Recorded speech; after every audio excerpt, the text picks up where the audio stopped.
Hello, this is Jaime Jay, and you're listening to Chasing Dreams with Aimee Jay.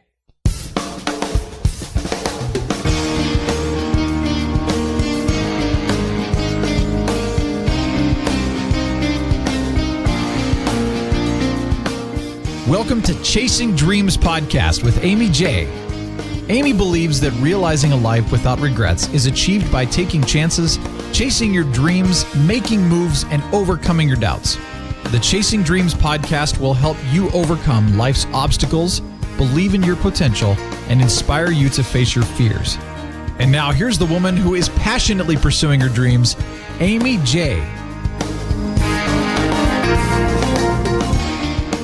Hey Dream Chasers, this is Aimee Jay, and thank you so much for tuning in to episode 65 of Chasing Dreams, which, every episode is just mind-boggling, the fact that we're further and further along, and you guys tuning in still love it, and you're going to enjoy today's episode. I have my friend Jaime Jay on the show. Jaime is an avid hockey fan. He loves the competitive spirit and the team aspect of the game. He enjoys the sport so much that he decided to integrate his passion for the sport into his passion for marketing. Jaime has been working in the sales and marketing arena since he left the U.S. Army as a paratrooper for the 82nd Airborne Division in 1994. Working 3 different Fortune 100 companies, he quickly learned how to build relationships. And the challenging aspect of working for a large company was having the ability to be creative. So that's one of the main reasons he went out on his own and started his own business. As time progressed, Jaime found that he really enjoyed making websites for people, and so he started Slapshot Studio in 2013 and never looked back. Jaime enjoys traveling, boating, playing guitar, hanging out with family, and playing hockey, and we met over our combined joys of podcasting at Podcast Movement 2 years ago. We ran into each other this past summer as well, which was a nice surprise, and so he's here today taking some time out to talk to you guys about his journey. And so, Jaime, welcome to the show. Thank you so much. And I just have to say, I love your name, Aimee Jay. And it's always fun when you say it, like when you did your drop, that was awesome. I was like, huh. Because I do have a sister named Jaime. I don't think I ever told you that. I have a twin sister named Jaime. Oh my gosh. Yes. No. True story. No, that's just crazy. And she's the older one. She's the older one. I'm the one that came out. I was a surprise child. So, but she doesn't really refer to herself as Jaime Jay. Really? Yeah, wow. I'm always like missed opportunity, I feel. Yeah. And you are proof of that. See, I love it. It just, there's a nice ring to it. I don't know what it is. Well, I love that you actually spell, I don't think it was intentional, but you go Jay, your last name. Yep. And I love that spelling. Oh, cool. I don't know why. There's just, My mom did a good job. Yes. Please tell her that. I concur. Now, Jaime, you've been a big hockey fan, and as your friend in the last year and a half or so, I've seen your Facebook, I've seen social media. You've been very involved. You've been traveling. I've seen you playing. Has that been a lifelong thing? Oh, yeah. I think I started in 1976, so I'm dating myself. 40 years I've been playing hockey. I started in Alaska. That's where I grew up through age 13, and I just love it. It's just fun. It's always something. It's just something that, even though I took a little hiatus from it in my 30s when I was doing other things, it's one of those things it's always been a part of my life. It's so addicting, and it's just fun. It's a good time. It's a great way to meet people, and it's a good way to get your mind off of work and things like that. You can just totally be focused on hockey and the enjoyment of the sport. Well, I definitely felt your passion for it when talking to you back then, but also, when I asked for a bio to kind of work with, one of the first sentences was avid hockey fan. And I'm like, well, was someone who's that passionate, did you ever consider playing professionally? Oh, yeah. I had my shot in 1990. No, wait, was it 97, 98? No, it was 2000. I think it was 2000, maybe. I got a chance to try out with the Phoenix Mustangs, and didn't make the team. And they were a low-level pro team, but still at the same time, I got to go out there and skate and do all the drills and stuff like that. And it's just a lot of fun. So let me ask you this. As someone who I think it's amazing that you even took the shot at all of trying out, do you have any regrets of going down that route, given that you didn't make the team? No, not at all. Super stoked to have done it. I guess when I would never forget this, but my little brother and I, when we were moving from Alaska to Colorado in 1982, my brother was in the back seat crying, and he was saying, "Hockey is my life." I'll never forget that. He and I just loved hockey that much. I mean, I remember our assignments in school, we would write about hockey, and at lunchtime in 6th grade, all the schools there, elementary, middle school, high school, they all have ice rinks. And so at lunch, you could go skate if you wanted to. And both my brother and I were ice guards at lunchtime. So we'd leave class 15 minutes early to go get our gear on and be there to help people get around the ice. So we've always had that around us. And I have no regrets. Anytime I get to get on the ice, even if it's a bad game or something, something happens, whatever, I'm on the ice. It's just, what a feeling. That's awesome, actually, because it almost seems like, and correct me if I'm wrong, that you don't have to play professionally. You just want to play. Exactly. Get in the game. Get out there and just do whatever it is you have fun with. And that's, for me, what I have fun with. And then when I get around pros, or I get to meet pros, and just a couple weeks ago, we got to skate with the St. Louis Blues, some of their players and some of their former players, in an event to help raise some money for youth charities in the St. Louis area. And I felt like a little kid myself, getting to be around. And these are kids, these pros, these kids, they're 25, 26 years old. And I'm 20, 25 years older than these guys. But I feel like a little kid getting to meet them. It's kind of ironic and funny at the same time. And you're making time for it, because outside of that, I mean, you were in the U.S. Army. Yep. And how long were you in the Army as a paratrooper? 3 years to the day. Got in 3 years and then got out the same exact day that I came in 3 years later. Wow. Yeah. So 3 years, you're in the Army, you come out, you're doing marketing now, working for these different companies. Yep. Was there an interest in what you were doing, or was it more of a, I need to have money to live and survive kind of thing? Yeah, it was more of, I got back and I got a job as a waiter, went to school, and then one of the people I met at that job waiting tables, he went off, and he and I became good friends. We were roommates, and then he went off and got a job at this big company, and because I knew him, I got kind of the inside step into getting in that job, and that's how I got into corporate America. And for me, that's what I think kind of corporate America is. It's kind of who you know and where you get to, and then once you get in, as long as you go through the ebbs and flows of corporate America, you can kind of just guide through life, in my opinion. That's just my opinion. That's actually almost true today too, as well, don't you think? I would think. I've been out of corporate America for quite some time, and have no inkling of ever going back. And that's why I like working with so many entrepreneurs and small business owners. I do not like working with big companies. Not interested. But that's a lesson in and of itself. Some would say that it's a wasted opportunity, but I think you learn something from it, even if it was what you don't like. Exactly. Yeah. I learned a lot from corporate America. I have to be honest, because it wasn't all bad. Obviously, I took some positives out of that, and I learned a lot of stuff that I didn't know at the time was going to be important. A lot of the measuring, a lot of the the weekly meetings that we'd have. They used to call me Jaime Time at this one company I worked at. Time? They called me Jaime Time. Well, they called me JT, and it stood for Jaime Time, because we'd have our sales meetings every Monday, and I dreaded these sales meetings because they were like 2 hours long. Ugh. They were so boring. No meeting should ever be 2 hours long, guys. It was terrible. And I'd come in whenever. And I was like, you know what? I can't start my week off at such a negative energy. And they let me go because I always hit my numbers. And so they'd start saying, where's Jamie? It's JT. So it wasn't necessarily a positive connotation for JT. No, it was definitely, but I embraced it. I was like, all right, and as long as I hit your numbers, and that's kind of how corporate America is.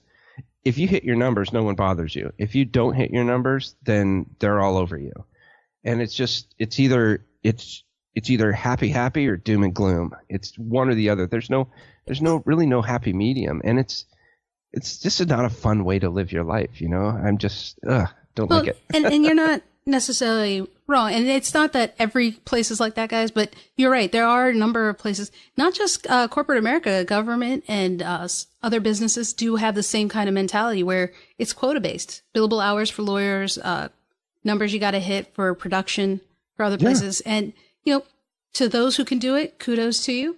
Awesome. I'm not one of those people. I'm not a fan of that. It's not me, but it's exactly what you're talking about. But when you left, did you have any inkling of what you wanted to do at that point? No, except for the fact that I wanted to be some of the things, because then I got into radio and stuff like that. I did a little bit of that, but some of what I wanted to get done when you have a structured environment like that, and I keep going back to this, doggone it, I wish I didn't, because I respect a lot of people that work in that industry, and there is a lot of good there. There's a lot of security and stuff like that. But there's also, if for people like you and me, we're entrepreneurs. If we want to be able to do something, guess what? We go after it and we do it, right? This is true. In corporate America, there's an approval process, depending on how far up the ladder you have to go to get certain things done. And this is particularly relevant to, advertising, radio, television, things like that. And that's kind of, while I don't do radio and TV, I kind of help people online now. I was having a serious challenge with that because I wanted to be creative. So we did a thing called, I don't know if you ever remember that show, Pimp My Ride, where yes, back I in the love day that show. Exhibit. Yeah, it was kind of cool, I love that show. That was, worthy of getting their car pimped out. They'd take it to West Coast Customs and they would pimp the car out, and they would be like, they do the big reveal at the end, and like, oh my gosh, I'm so happy. Well, I wanted to do something like that on the radio. And so we had a station that I worked with in Northern California called Mega 100. And so we called it Megamize My Ride. And I thought, this is great. We're going to help someone out. And we got hundreds, probably thousands of applicants, to turn in their stories on why we should pick them. And I actually had the honor of choosing the winner, and it was a single mother, 3 kids who had been beaten by her husband, and just had a really crazy story. And she had an old 1967 Mustang, and we megamized her ride. That was fantastic. But the challenge was, when I first came up with that, I had to go through pitch meeting after pitch meeting after pitch meeting and let them know this is what the vision is, and well, you have to do this much and you have to do this much, and oh, you can't have that and you can't have this. And I was like, ay. So you're fenced in. Yeah. And so when I came up for another one and I said, you know what, here's another idea I have, and they started doing the same stuff, and I said, you know what, I'm done. I don't want to do that anymore. I just want to just do happy things and just get stuff done. Yeah, so it's very difficult when somebody, when you have a dream and you share it with someone, and then they start putting fences around it, and it's like, where did that ceiling come from? I didn't have it when I first thought about this. Yeah. Yeah, it's terrible. Yeah. But you know what? So the good news out of all that is, it motivated me to get off my behind and start my own thing. So now there's obviously pros and cons to doing that, and it was very thought out for me, but the pros far outweighed the cons, my little Ben Franklin. And I said, I'm doing it. I'm going to go do it and have fun with it. Now, were you scared? I got to say, you said it was a thought out process, but Oh, heck yeah. Anytime you do something like that, you lose the security of that, that check coming in, that check's going to be there every couple of weeks, to going, well, how much am I going to make this month? Yeah. Am I going to hit the bills that need to get hit? Can I make rent? Can I pay my internet? And oh shoot, now I have to pay for a phone. What? Right. Wait, that doesn't come with it? And yeah. So did you have like a safety net at any point, or was this a full out, I'm jumping out this window and let's see if I can fly? Yeah. So most people are very responsible.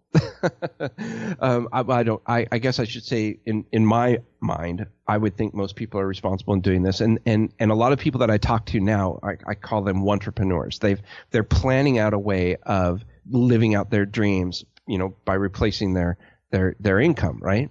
And but they don't make that move until their income is replaced because they have responsibilities, family and whatever, bills. Well, I wasn't like that. I kind of just left, and I did not have a big security blanket. I had a couple months worth of salary saved up. That was it. So it was like, if I had to do this, I had to do it and move. And that's what I did. I just, I took off, and now here I am. We've had our company for several years now, and every year we've doubled our business since we've started. That's an amazing feat. I mean, because that's what, a little bit over 3 years? Yep. Yeah. Yeah. And we have 7 people working with us now. So it's exciting. So when you first started in 2013, was it just you? Just me. Yep. Just me going crazy. Now, can I ask, if it's a little bit personal, if you don't mind, did you have other responsibilities? You were talking about entrepreneurs who had probably kids or other things that they had to account for or take care of. I got the feeling that wasn't a concern for you. Yeah, I'm single. So I have a girlfriend now, obviously. I did have a girlfriend. We've been together for about 5 years, but we live separately. We don't live together. Right. She wasn't a dependent.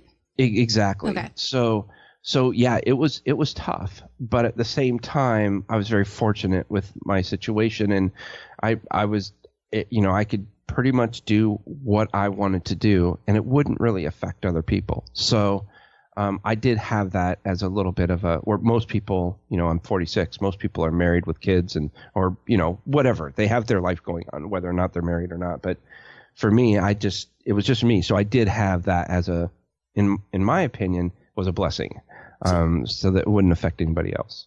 So let me ask you a what if scenario then, because this is one of the things a lot of people seem to face, that if they're in a situation where, like, for example, myself, I don't have dependents that I have to rely on or be concerned with necessarily. So it's just like you, me, myself, and I.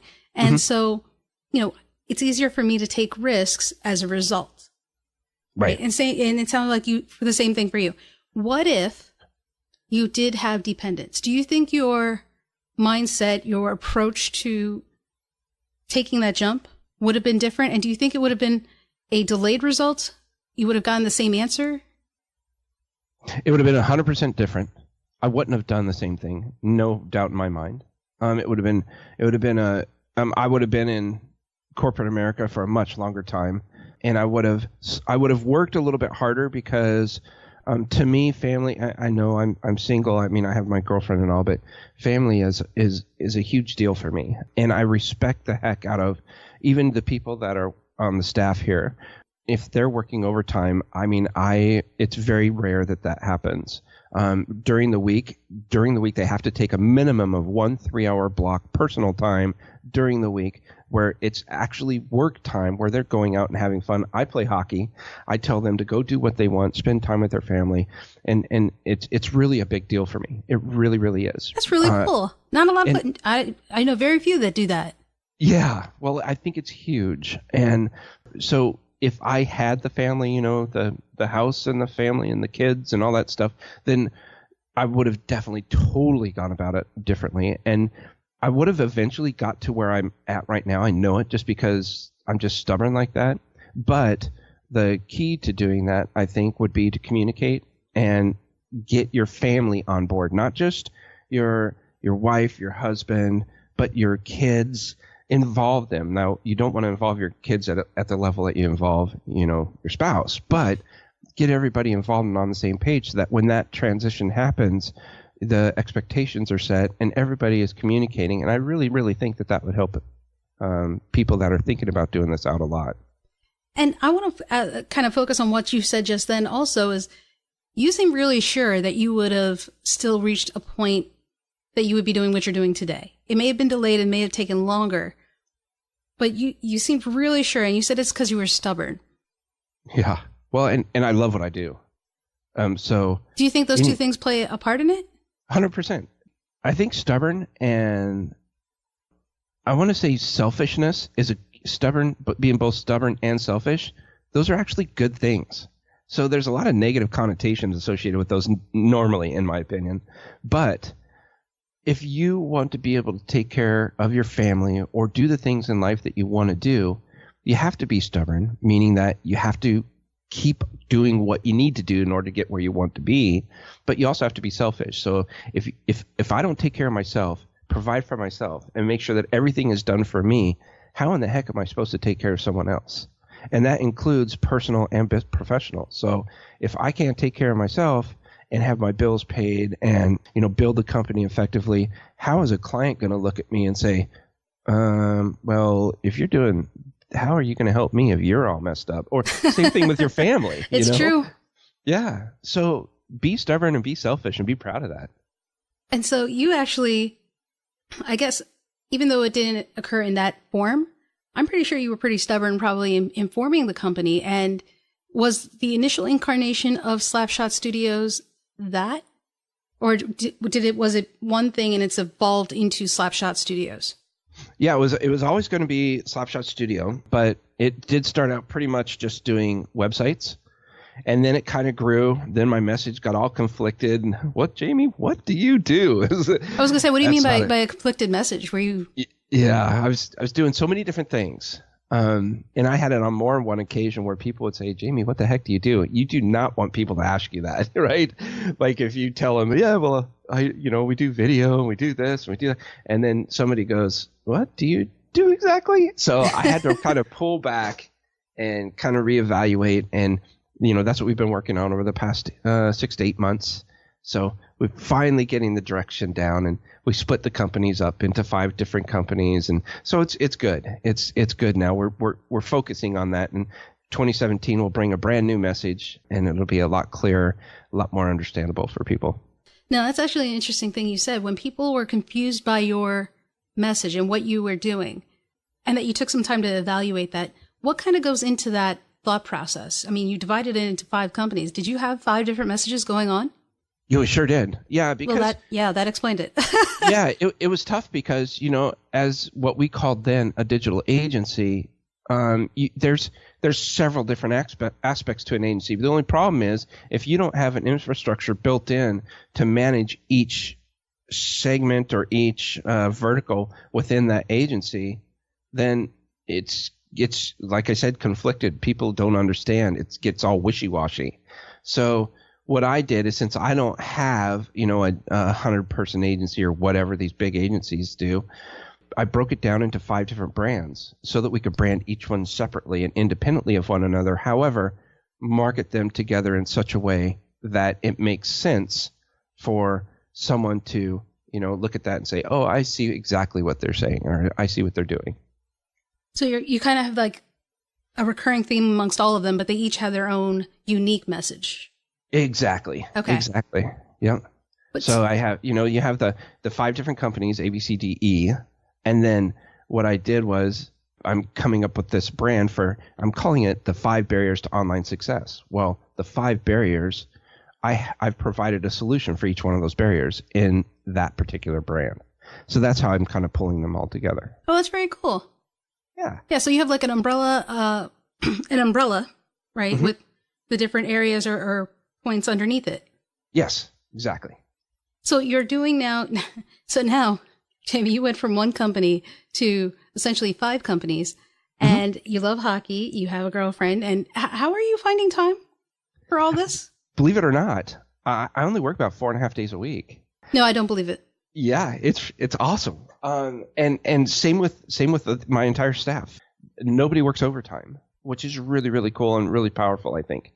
But what's cool about this is that I don't know if have you read the book, The 12-Week Year? No, not the 12. I've read the 4-Hour Work Week, the 12-Week Year. 12-Week Year. You got to get that book. Do you know who it's by, or off the top of your head?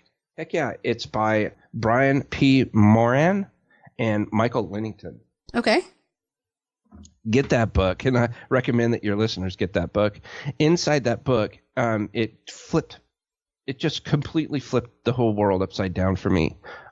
So instead of you've heard about the annual business plan and how important it is to write a business plan for your company? Yeah. Yeah.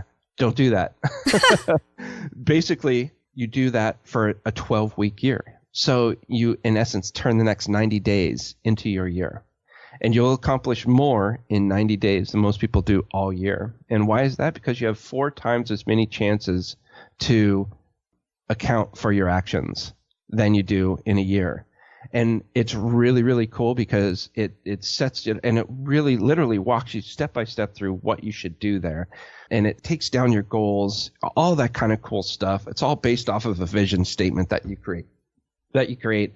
And it's just neat. I mean, you build in personal fun time while you work. How many, what? How is that possible? I'm like, so how long have you been doing this?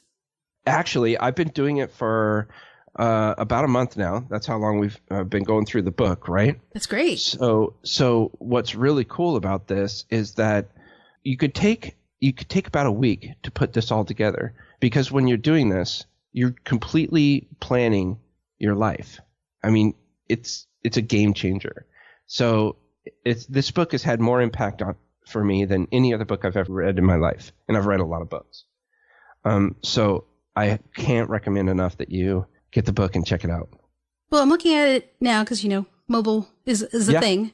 Yeah. And it looks really cool. I will definitely get it and check it out. I mean, the fact that you've seen such a difference already in 30 a month. Oh, yeah. Oh, my gosh. It's just insane. And here's the thing.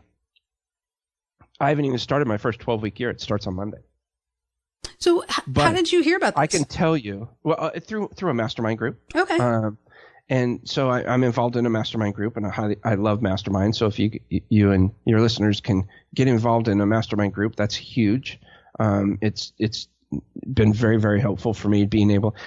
Here's the other thing. As a leader, everybody asks me the questions. I always have to get the answers, but I can never ask the questions, right? Like, I mean, I can, and I can confide in my staff and stuff like that. But at the same time, that's not really, like, I'm not going to go to my staff and say, okay, what are we going to do for this campaign this month? That, I mean, I can say that, and I do, but I kind of have to have,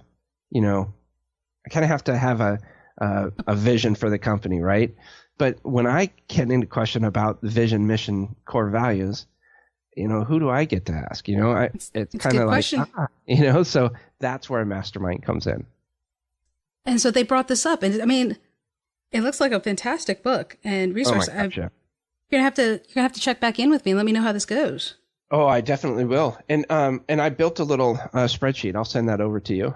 So the spreadsheet will manage. It'll help you set up your 12 weeks and all that kind of stuff. It's really big on accountability. So if you achieve 85% of the goals that you set up, they say in the book that you are very likely to achieve your overall goals at the end of the 12-week year.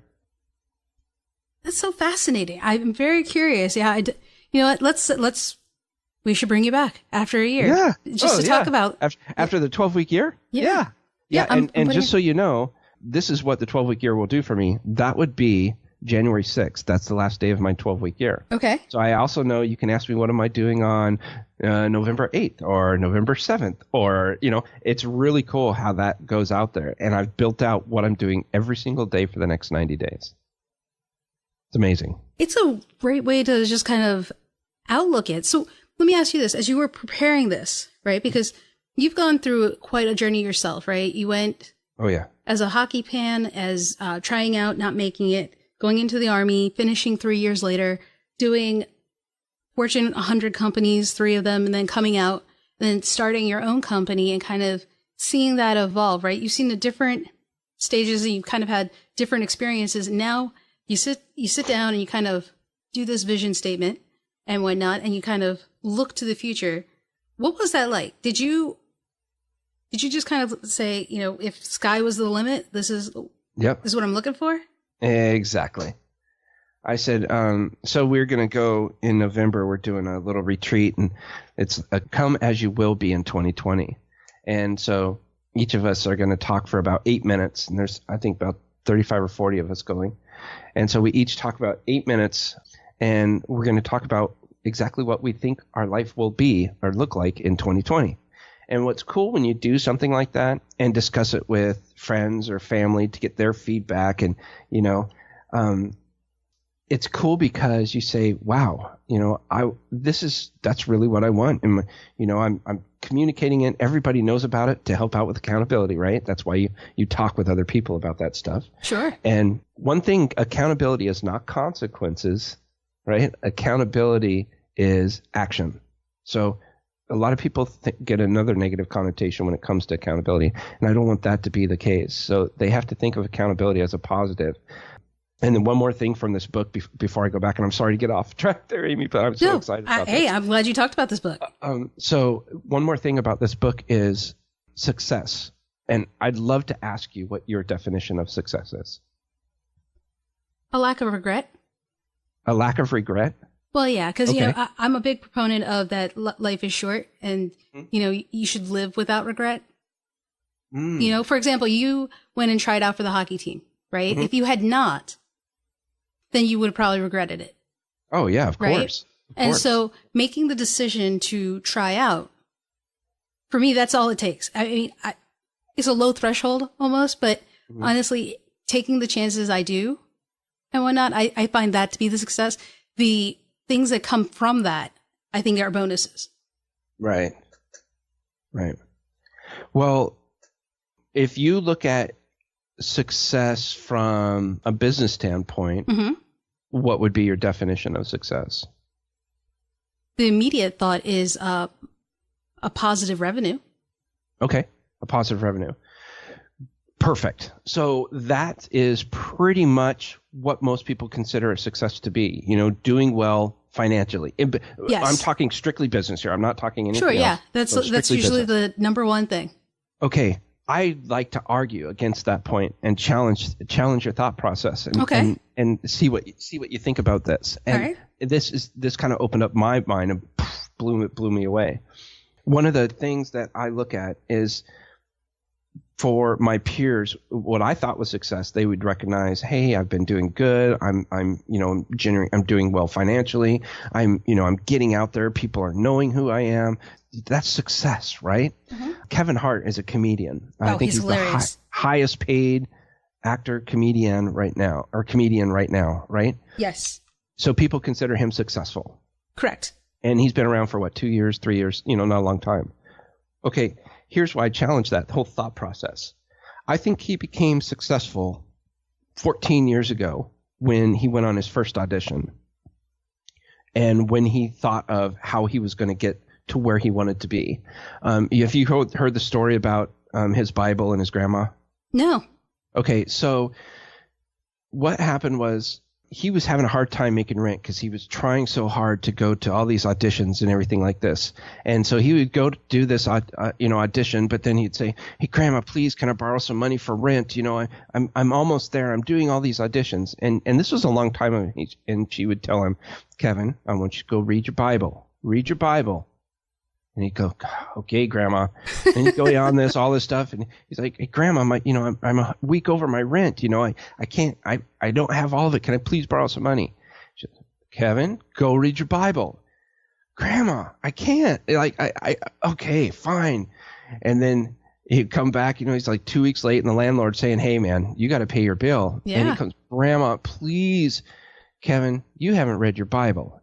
And he's like, So he goes and he goes back to the, and through a long conversation, like, "Grandma, why don't you love me? Let's give it," all this stuff. Grandma's like, "You haven't read, you told me you read your Bible. I don't think you did." And he's like, So he went back and he's like, "Screw it." It's desperate measures. Like he's getting kicked out tomorrow.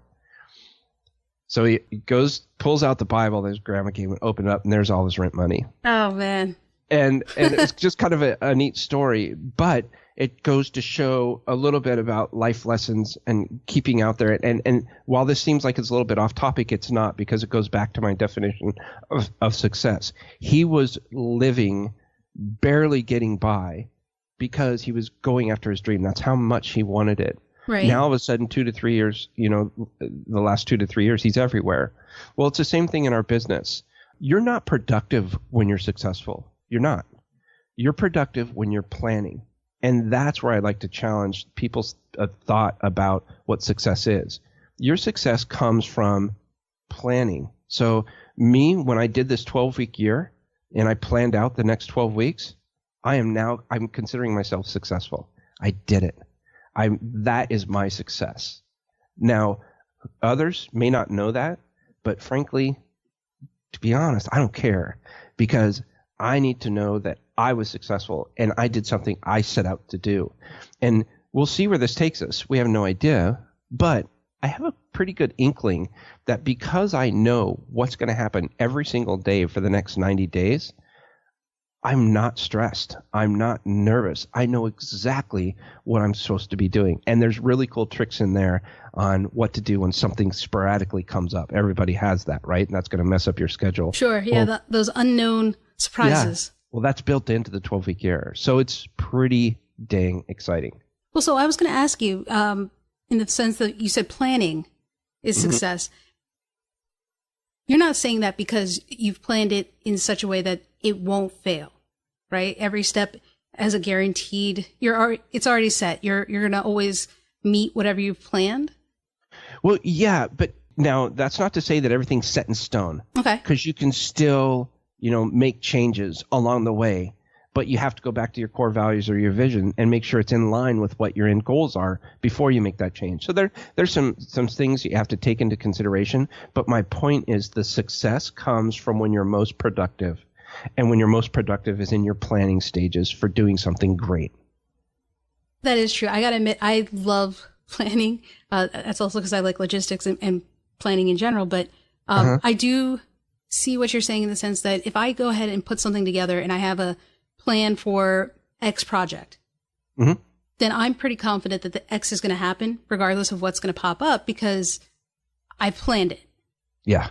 And I think that's kind of where you're going with this, which is very exciting. So you have 90 days. You have this plan we're going to see. I'm going to be checking in on you because you said Monday, right? It's life-changing because it'll be every 90 days will be a new 12-week year. This is what I'm planning to do for the rest of my life. So January 6th, what did you say, January 6th? January 6th. All right. That's my Friday. My next 12-week year will start on January 9th.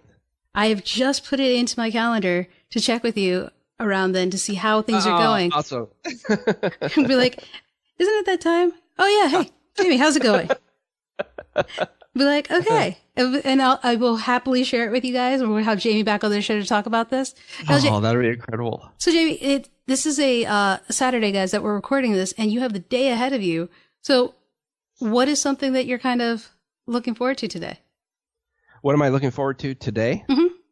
Oh, well, this is going to sound awfully boring, but I'm actually looking forward to reviewing my 12-week year today. I actually have it on my schedule to review today because yesterday was kind of a free day for me. So I did my hockey and my workouts and stuff like that and had fun yesterday. But today I'm just kind of reviewing, and then tomorrow's going to be a rest day. And Monday I'm hitting it. See, hitting it hard. But that's not boring. It's because you're passionate about it, that's part of something you're doing on a Saturday. And so given that passion and something that I hope a lot of dream chasers have, what is something you would tell them as they try to chase their dreams? Well, a lot of people would say just take action, and I'm all about taking action. But I think it should go deeper than that. I think seriously, even after you finish listening to this call, you can hop off and write out your vision for the future of where you see yourself in 2020, and you can easily do that by answering the 5 W's: who, what, where, when, why. Who are you going to be? What are you doing? What kind of car you're driving, whatever.